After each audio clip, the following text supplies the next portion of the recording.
For those with good taste.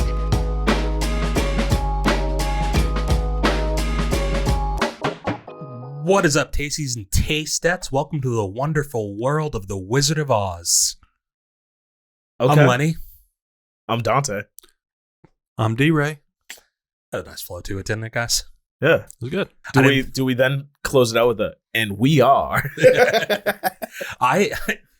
I didn't think I could get that many W's out without f***ing it up. Wonderful Bleep that. world of Wizard of Oz. Oh yeah. It was good, right? Yeah. But we are talking the movie Wicked this week. I was going to do a Boston thing there. It was wicked. Wicked Pissa. A musical. Yes, it was. It was. Very It much was a so. musical. Yeah. The first non-Disney musical to gross over $100 million opening week in the box office ever. Ever? Yeah. That's what I just read in trivia. Dang. Holy. Okay. Fun fact. Wow.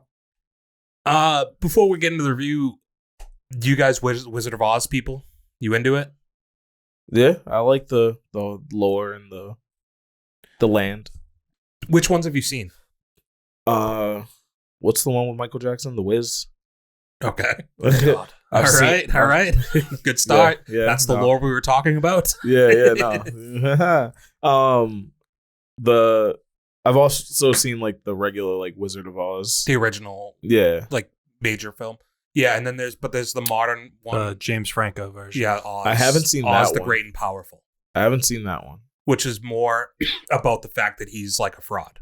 Yeah. Is what that one's basically about. I also didn't know going into this that this is a 2-part movie. We're just gonna get to that, huh? Like now. Is that a spoiler? Yeah. No, it's not. Yeah. Fine, I'll cut that part. Because I'll cut that part. I Just certainly didn't know until the the credits at opening the end. title. No, the opening title. Yeah, I didn't see it at the opening. I didn't know until the movie was over. Yeah, no, it was. No, it literally it the was opening always- title screen is Wicked Part 1. Yeah, no. News to me. Yeah. It wasn't until the end where it said coming soon. And I was like, these motherfuckers made me sit through this 2 hours and 45 minutes to find out there's another one. I got Damn told it. I got told 10 minutes before I sat down and I was like, didn't know this. Okay. So not really much in terms of, there's a ton of trivia. However, it's all like 10 paragraphs long and I just can't do it. But we did talk about one thing that was probably the most interesting part of all of this. The idea that it was filmed with primarily practical sets with then CGI added on top. And at least me and Dante agree. I don't know how you feel on this, Dave, that that definitely added something to the ability to kind of dive into the universe here. Yeah, because I mean, I remember like throughout the movie, like I just kept thinking like, wow, the CGI looks really, really good in this. And then coming to see like some things about it after and finding out that like a lot of the stuff I thought was CGI was all real. Yeah, very, very impressive. Did you agree on that front? Yeah, I mean, I thought the set design and everything was really good. When you have like more, obviously, like real intricate moving parts to a scene, it definitely helps like, kind of just like visualize more like depth and things going on rather than just like a painted on kind of scene in the background of things moving. It makes a real difference to like building a world like this and how it looked in this movie versus something like Megalopolis. Yeah.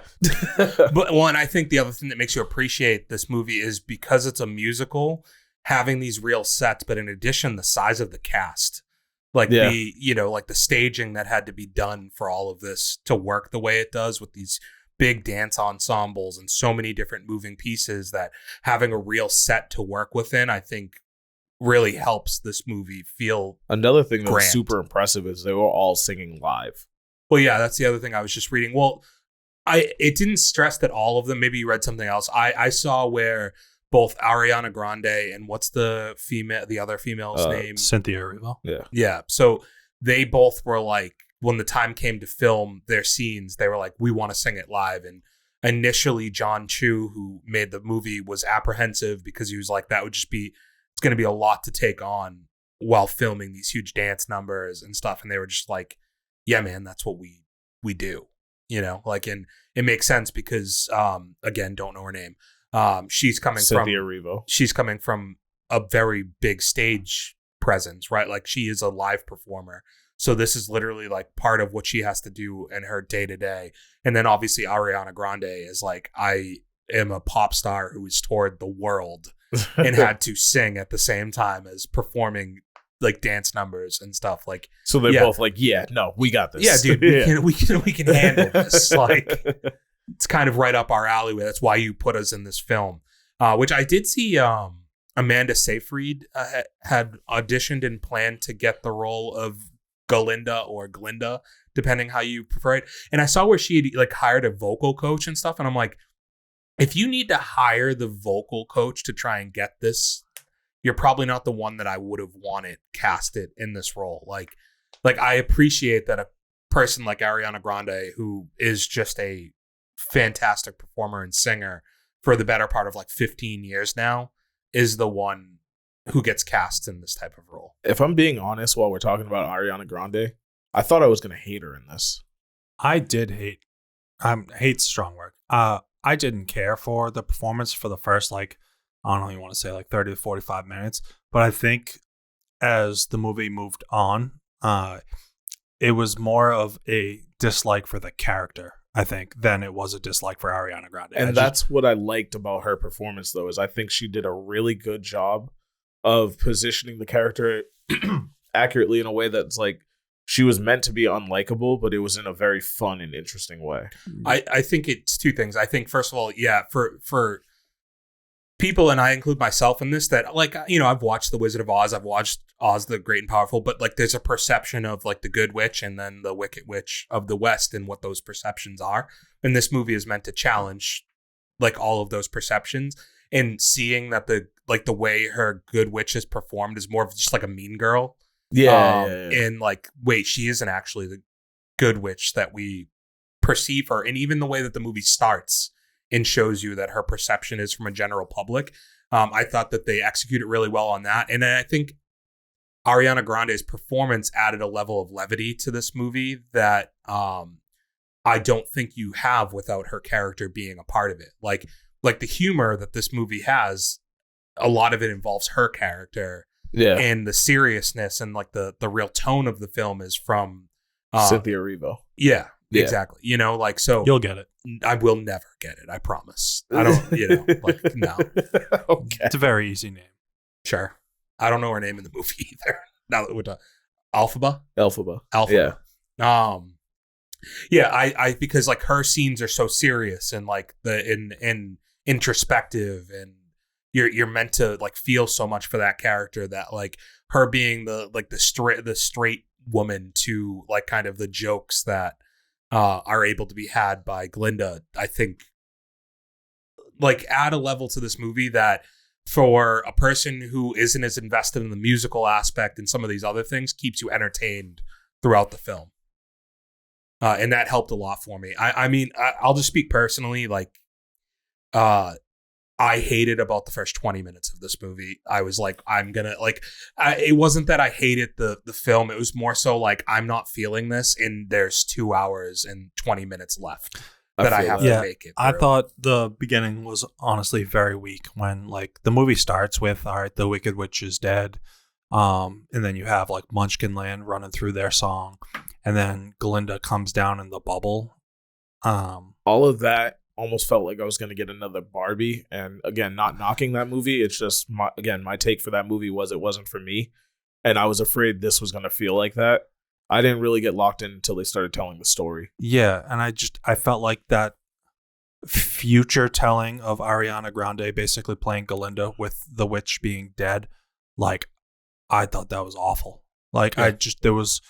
There was no, I don't know, I guess like emotion coming out of her regarding it. Like, is she? But somewhat intentional, right? Now, like, granted, I don't think they wanted to let you know how she felt about it, but I think by the end you find out. Like, granted, the three of us have no idea what happens in part 2. Mm-hmm. Obviously, this has been a Broadway play forever, and like I do. Okay, well, my bad. This is also leading. They're like working on casting Dorothy right now. So they're going that far. So like, I don't know what happens in part 2. Like, what might strain their relationship, but she didn't seem all that bothered that, you know, her friend and roommate had like died. So yeah, well, I think though they show hesitations when they're asking about. Well, her this is where I opinion of it, think though. that like I didn't like the first 20 minutes, but once you see the entirety of the movie, I think it makes the first 20 minutes maybe make more sense, where she gets asked like, we heard you were friends, and like her apprehension to answer and learning about her as a character throughout the movie, where like public perception and all of these things were so important to her through the entire movie that she is torn still because of her. She learns to love this person, but at the same time, public perception matters so much to her that even throughout the entirety of the movie, when she's making these changes of her character, she still continues She's to trying to fall find back. ways to play both sides. Yeah. She keeps falling back into that other character that she is. And like, I think that was really well done. I think a lot of aspects of this movie are really well done. The visuals, I think, lend so much to it in becoming invested in the world. But then each casting, I think, was really, really well done. Also, all the musical performances were really good. Like, as far as like vocals and whatnot, like I think they all sounded really good. I think they all sounded good. I think that there's like two standout songs to me, and the rest of them are kind of like whatever for the most part. You were singing Popular. Like, I think that one is very, very good. So I think Defying Gravity is and then definitely that's the best one. Yeah. Like, for me, the other one would be the first time Glinda sings. No, I'm sorry, not Glinda. her Elphaba. name. What's her name? Yeah, Elphaba. okay. Just making sure we knew When it. she's like running through the field. Yeah. Yeah, those one that didn't stick for me at all. Like the Wizard and I or something. I don't know what it was called, but I think so. Yeah. I can't remember the song exactly, but I just remember like thinking like, holy shit, her voice has range. Like, I think Yeah. Defying Gravity makes the whole movie worth it from a musical standpoint. Is like building to this like just the performance that they both have in that song, and especially Cynthia. Erivo. Thanks. Like, man, I don't think she really let it like ring out until that song where you're like, whoa, like you like can sing, And she's doing all that while she's in a freaking harness and a corset. Like, yeah. Just like the power in her voice, like, was just incredible. And like, yeah, that I think for I would imagine for most people, that's going to be the song that resonates and like lives on past this movie, is like that performance. I mean, yeah, it's the defining song of of the play. Yeah. But like Popular was great too, just because of I think the emotions that you feel, like the awkwardness, and I love like the way that it performed it in the movie, where it's like, her sister being like, I can't even watch this anymore, because I think that if any of us were in that situation of watching somebody just like crash and burn so badly that you just want to like turn away and cringe, but you're kind of just stuck there and like your skin's crawling during the whole thing. Like, I think that was all performed so well. And then like slowly knocking down the walls of like Glinda's character being like, I'm a piece of shit, and like just the kind of the way that spins the whole relationship from there, I think was like very important to the movie as well. Yeah. I really liked what's his name, Bailey. Jonathan Bailey? Yeah, Jonathan Bailey. Yeah. They said his horse that he uses in that is the same horse he uses in Bridgerton, like the same exact horse. I thought that was interesting. Huh. Like he has a long-standing relationship with a co-star horse. It was like was it Liam Neeson, I think? Yeah, he had a daughter. What? Nothing. He was in some movie, and I think he adopted the horse afterwards or whatever. It must have been an older movie. Maybe. Yeah, I don't think he had a horse in Taken.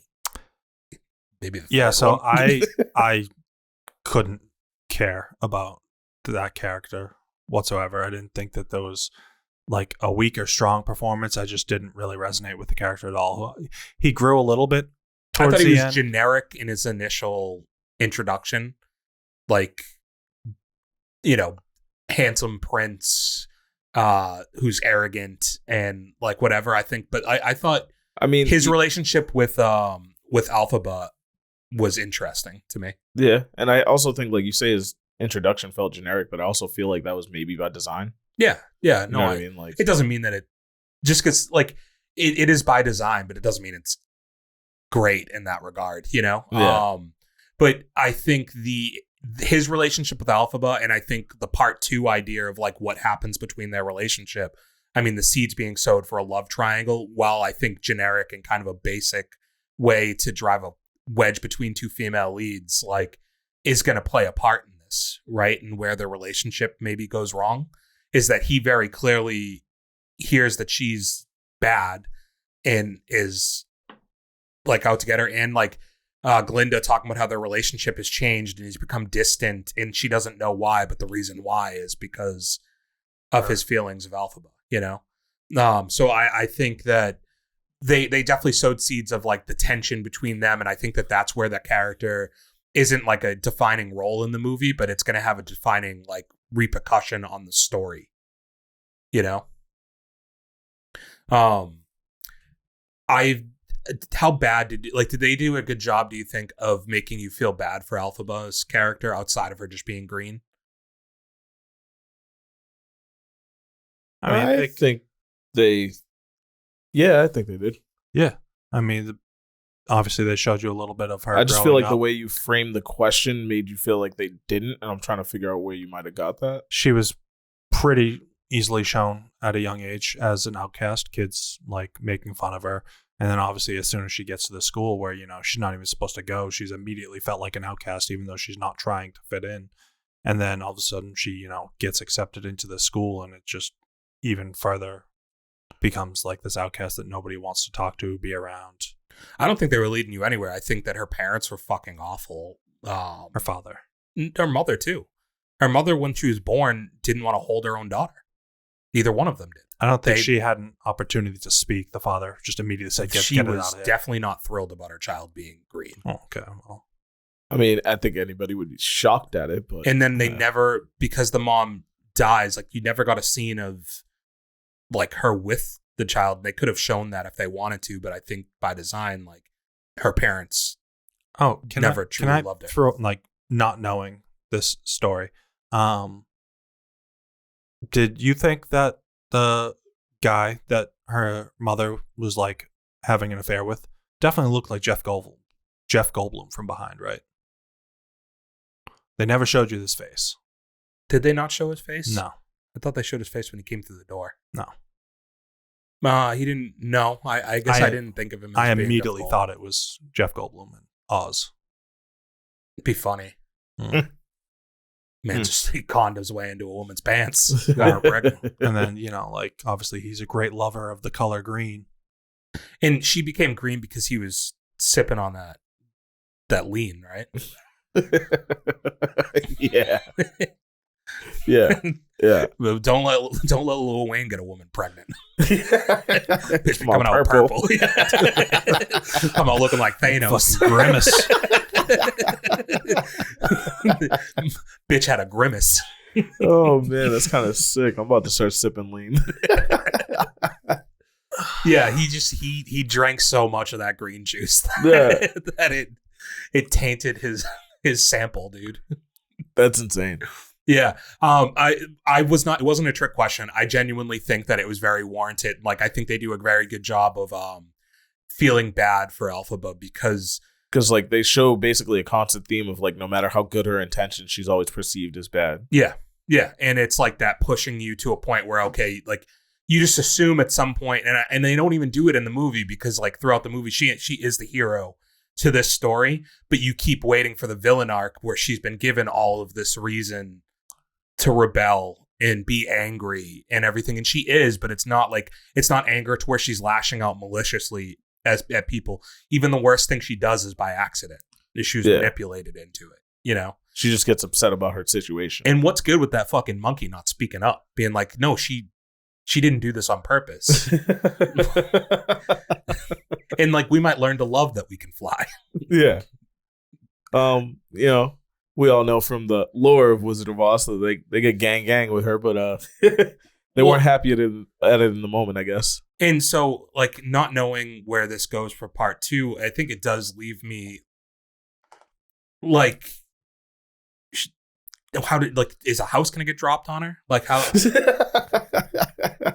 Because they tell me she's dead, and I up until this point where I didn't know there was a part 2 until the end credit part, I was like, okay, so they said that she's dead, but she's not really dead. And is this just a lie that's being told by the wizard? I perceived it as she is actually dead, and now she's just telling the story of when she was alive. Yeah, but we know that this inevitably leads to like so what is the intersect? Because they had hinted to like the witch and water or something like that, because the whole thing is I'm melting like. But where's so the that's where I overlap think they actually killed her. between Wicket and the Wizard of Oz? Way before. Yeah, this is way before. But she's alive in the Wizard of Oz, guys. Is my point. Yes, that's where she dies. Yeah. So the ending so of Wizard of Oz, it was the start of this But then movie. you were surprised when I was like, oh, they're already casting Dorothy. But like, if she's dead now and she dies in the Wizard of Oz movie, then granted, Dorothy should be there. Yeah. Then Dorothy would have to be cast. They would have to go through the Wizard of Oz storyline to get to the point where she actually dies. They're not going. Granted, like he has knowledge of this play, but like this play doesn't actually doesn't show you the Wizard of Oz. But then how are they telling me that she's dead, Dave? What are you not connecting? She dies at the end of Wizard of Oz. Like, this is just a prequel. What is he not connecting? Do you understand what I'm asking? I get what Lenny's saying. Like, he's saying that in the Wizard of Oz story with Dorothy is where the Wicked Witch dies. Yes. So in order to get to that point, you would have to tell me the story of the Wizard of Oz. So if there's a part 2 to this movie and she's already dead. This is just a prequel story of Elphaba. This is... Yeah, because like the play never gets to the point where she's dead. Right. But then this is all stupid. But I'm not sure if they're now going to implement that in the movie because they started the movie that way. Like, is there going to be 3 parts to this instead of 2? Because do they tell what you know about Wicket part 2, and then do we get to the Wizard of Oz? Because this all has to culminate in her death for the beginning of this movie to mean anything. Am I wrong? Like, what was the point in the first 20 minutes of this movie to be like, oh, the Wicked Witch is dead, if you're never going to get to her actual death? Well, because the whole point of Wicked in its entirety is to tell the story of how the Wicked Witch came to be. And so they kind of just set that up as like, all right, this is the frame of all the people in Munchkin Land that hate the witch. And now we're telling the story of where she came from and how she got there. I'm just a fan of movies being like, or stories being like coming full circle. Yeah. Like, and it just doesn't really, I don't know if I think the first 20 minutes are worth it if we're never going to get to the point where you come back to this resolution of being happy she's dead. I don't know if they rope it in that way. Yeah, it's just a question. Yeah. I was asking, I can see it's not a good take, not a popular one. We all just want to bask in the glory that is Elphaba. All right, yeah. Is there ever a telling of this story where Oz isn't just a phony? No. In every telling of the story, he's a phony. Piece of shit, that guy. Yeah. Mm-hmm. Yeah. And then what's her name? Is that Maggie Q who plays the professor? Yo. Michelle Yeoh. Michelle Yeoh. Okay, yeah. Were we anticipating her being a bad guy the whole time? I was. She just has a very evil look about her. Yeah. Racist. No. She just like get your World War came on II shit screen out of here, brooding, Dante. bro. We don't need these opinions. Oh my god. Yeah, I don't know.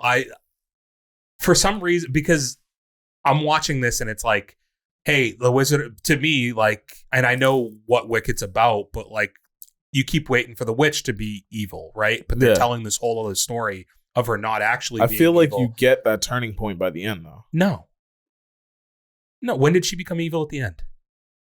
It's the tipping point. Like, where she's like, I bet. I don't, because I took it as like, she's off to like take down all of this stuff that, yeah, from a public perception in that world would make her bad. But she's not actually evil. Like, the evil person is Oz. Yes. At the end of this movie. Like, yes. I never took that as like, I don't think there was a tipping point in her becoming evil. I guess Unless you're just strictly evil's not speaking- She's not, but yes, the if you're just public strictly the speaking public perception Yeah. is that she is. fine. Okay. Like, yeah, That's the whole. I thought you were saying as her as a character at a tipping point where she became That's evil. the no, whole I think purpose that's like of the this tipping play. point where she kind of just feeds into throw caution to the wind. Fuck what they think of me. Like, I'm just gonna do me now. Mhm. Yeah, and I guess it's just wait to see part 2, what lengths that takes her to become like, is she just a fucking terrorist in part 2? With a gang of flying monkeys. She's Yeah. just like- She's just flying into the Emerald Tower, yeah. you know? I don't know. I like, what do you guys have for takeaways on this? I think I'm clearly not like the biggest. I think you guys both liked this a lot better than I did, but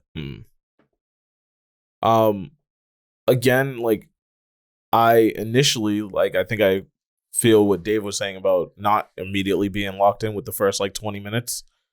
And I'm also still wary on if I like musicals or not. But I love this. I thought the story was great. I thought the performances were great. I thought visually it was very appealing. Like, huge shout out to, you know, all the set designers, the cinematographers, even the costume design team. Like, I think that all looked really great and showed up really well on screen. what did you guys think of like the response that people have they've thought that the color saturation wasn't right for portions of the movie? I don't think I picked up on that. I didn't pick Yeah, up on it's it. been like a big response that they've had to answer to. And his I whole feel like thing, that's one of those things where it might be like so slight that I have to really look at it looking for that. their response for why they didn't saturate the coloring more is that they wanted it to feel more real Yeah. and allow you to become more immersed in the world. And I could see that because then it would look too poppy, cartoony kind of. the director referenced the Truman Show and Pleasantville as inspirations for his direction on this movie. In the idea that, like, from an outside perspective, this world is great, but through the main character, you start to learn about the like negatives that are happening in the world, and that things aren't all great and everything just because of what it's perceived, you know? So you're saying the perception flushes the color out kind of thing? Yeah, I guess in a way, if you use like Pleasantville as an example, right? Like where that movie is filmed in black and white for yeah. majority of it, you know? I don't know if that was that's the inspiration there, but I think it makes sense from the Truman Show perspective of like, well, this world's great and everything, but for this character starts to see like one little part unravel, and then it just keeps steamroll, like it keeps unraveling more and more until you meet the wizard, and you're like, well, wait, this whole thing's been a sham. Yeah. You know? Dave, your thoughts?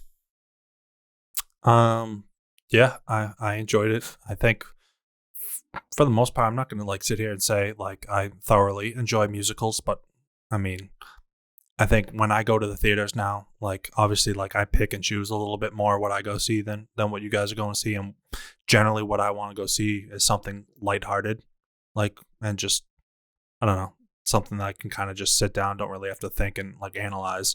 And this was the kind of movie that just was like more or less like, other than like the first like 20 minutes, once you started getting into the actual story of Elphaba, like time kind of just like flew by. It was 2.5, like close to like a 3-hour movie, and like it didn't feel like it to me. Yeah, I think I did. I definitely felt the time. But I do think that like the last hour and a half is superior to the first hour and a half for me. Which, I mean, like, that makes sense just because like the beginning of it is all like building. You know what I mean? Yeah. So you know about part 2, but did you somebody tell you about part 2, or did you read about it? They told me a little bit about it, yeah. So did you see this with somebody who's like pretty knowledgeable? Yeah. So had they seen the musical before, or like, They, I think, read the book. did they tell you about like how good of a like relation it was to the book, like how accurate it was? Or They loved it. They said everything kind of panned out the way they expected it to. from what I read, there's only 2 characters that aren't from the stage performance.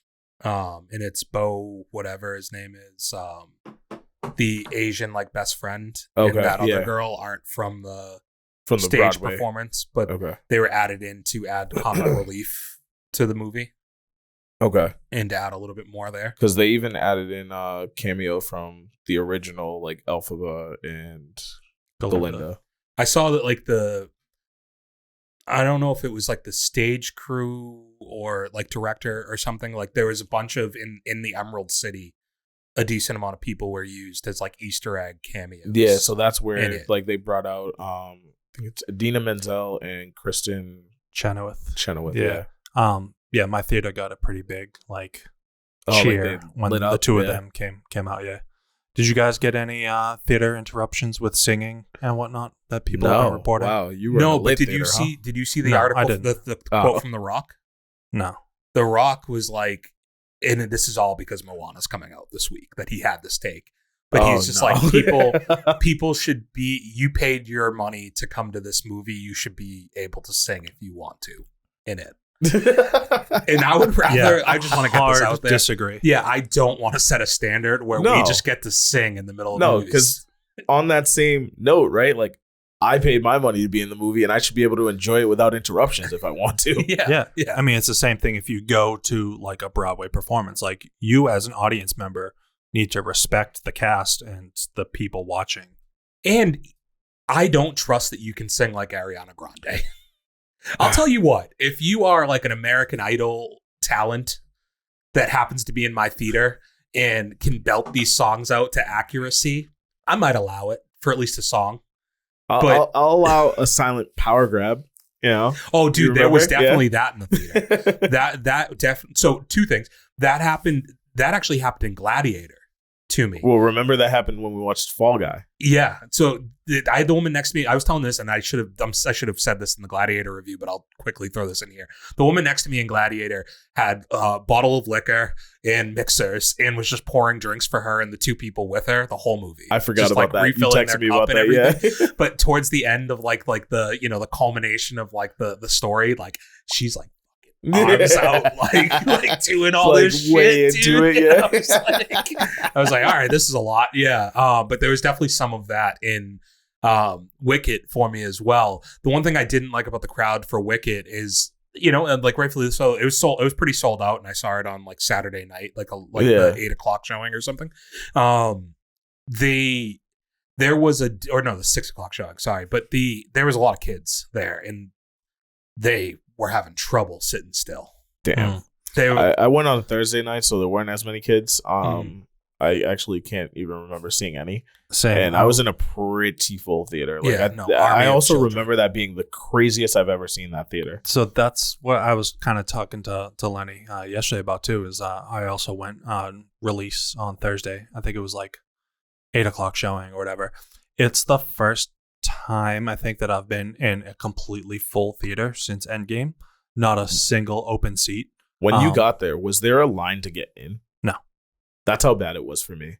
Well, I guess not a line to like get in the doors, but there was a huge line for the people scanning tickets.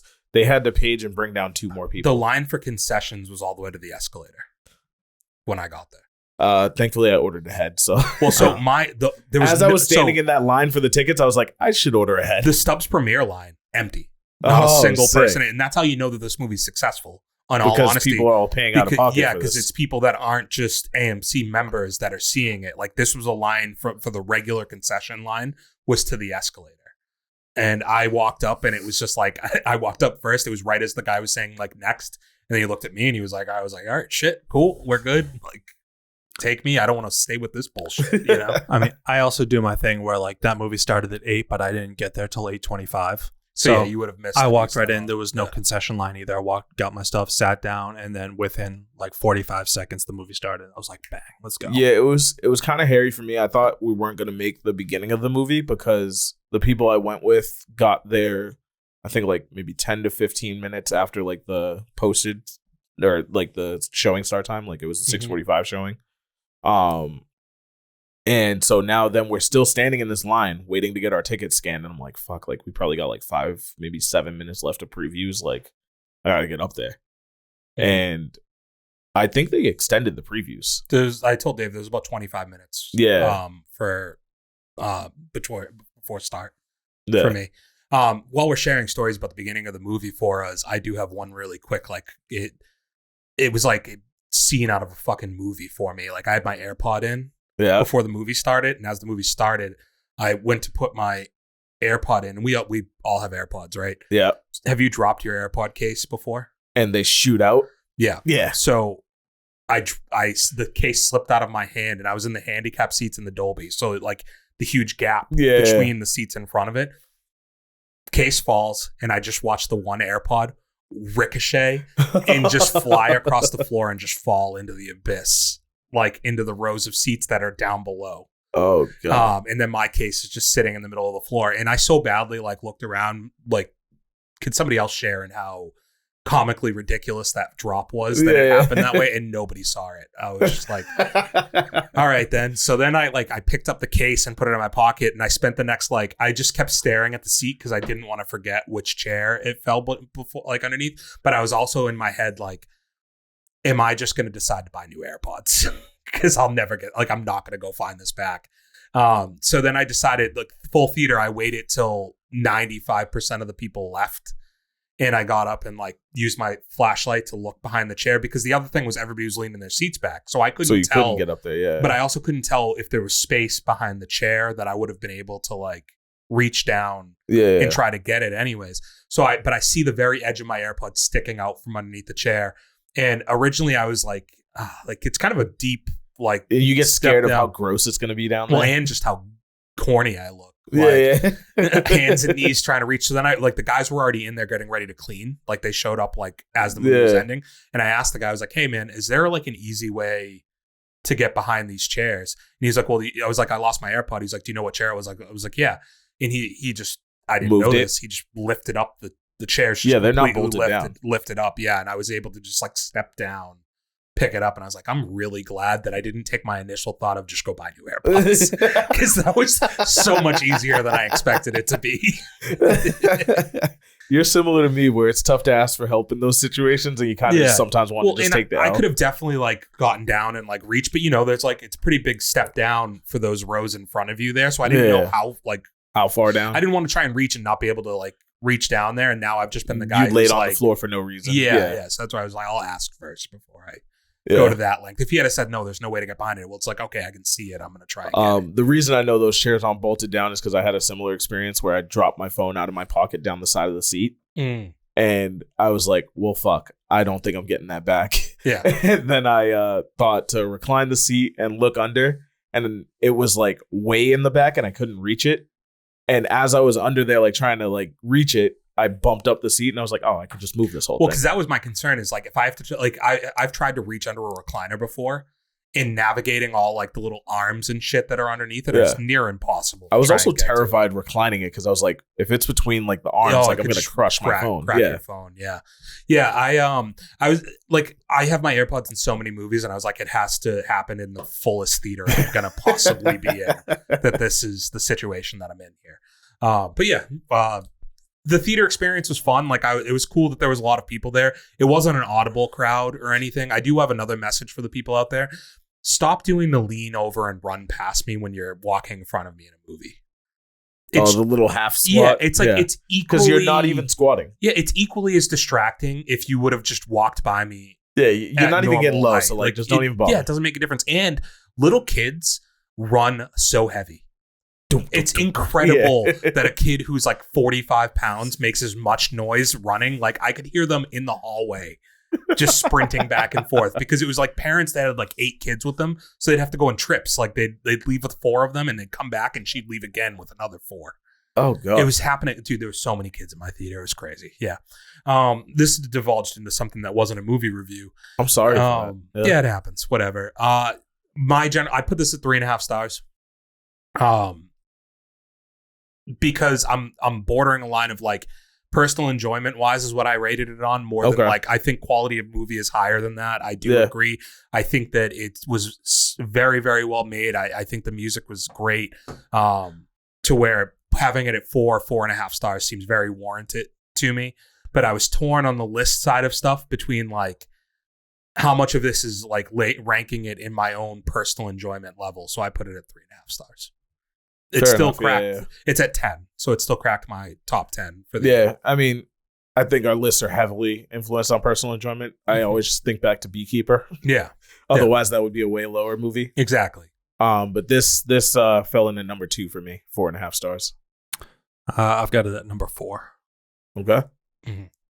Yeah, I definitely knew that I liked Gladiator is just more my speed of movie, and I left that also being like that was incredibly well done and like a movie theater experience that I think like you don't get enough of. And I think for that matter, seeing Wicked in Dolby like is the way it should be seen. You know, like but audibly too. Like I think that too. Yeah. Obviously, it's one of these few weekends that we get now where you get the like a couple of juggernauts that are both made to be experienced in the theater. And I think I'm just genuinely happy. Like both of the theaters that I went to for this were basically sold out, like full seats throughout. I'm like, there was a handful, but I saw the very first showing of IMAX for Gladiator, and you know Thursday night showings are like, those are always pretty. It wasn't like full like to the extent that Wicked was, but I'm sure like Friday and Saturday nights for Gladiator were probably like. I know Gladiator's strong just because like I just watched it today. Yeah. And I watched a 12:20 showing on a freaking Tuesday afternoon, and it was still pretty packed in there. Yeah, I think both of these are going to have some staying power. It's interesting to see, I think more in particular to Wicked, what Moana 2 might potentially do to its like second week, because it's another, you know, musically driven, kids-oriented juggernaut that can potentially take a hit into the thing, whereas Gladiator doesn't have much competition. Moana 2 is going to do well, but I don't know how well it can do against Wicked right now because it's so close. Mm-hmm. I think in terms of just longevity between those two movies, I think Wicked will probably stick around a lot longer and make more over time. And Moana's only coming in right now at 72% on Rotten Tomatoes, and like the few reviews I've seen on it are like there's definitely some issues where apparently Moana 2 like was originally meant to be a TV series for Disney Plus that got switched to being a full-fledged movie after the fact, and like some of that from the reviews that I read. Making it a TV series did they get? Like how apparent is it going to be that stuff was cut? Well, like or was carried over from a TV show into a major release. Yeah, to where like that could if it's not getting great reviews, it's only going to help Wicked stay at the top. But I think you at least got another week where Wicked is the number one movie. Cool. Let us know what you guys thought. Wicked Part 1. And how excited are we for Wicked Part 2? Who was the standout singer in the movie for you? Did you hate Ariana Grande? Did you love her? What happened to her complexion? Have we talked about that? Not touching that. All right, fair enough. Well, that'll be an off-pod topic. She just looked like she was wearing a lot of powder, all I'm saying. And in real life does. Maybe a robot? You know that whole like Avril Lavigne controversy? She died like 10 years ago? Don't know. Could be that. Any other questions? I've never heard that one. You haven't? That's a real thing. I didn't make that slow up, down people. On TikTok, bro. No, that's not even a TikTok. That's like pre internet. Yeah. Oh wow. Yeah. People think that like Avril Lavigne's been like a replacement for many a year. Interesting. Okay. All right, Bailey. She did not. She was like, this joke has gotten old. Okay, yeah. Until next week, stay tuned. I don't know. Are we going to do Moana 2? I am. Yeah, I'm watching tomorrow. I already got tickets. Is it out tomorrow? Yeah, it's out today. Oh snap! Yeah. All right. Moana 2. Stick around next week. We got you. Peace. Have a wicked good week, y'all. Hey. Happy Thanksgiving. For those with good taste.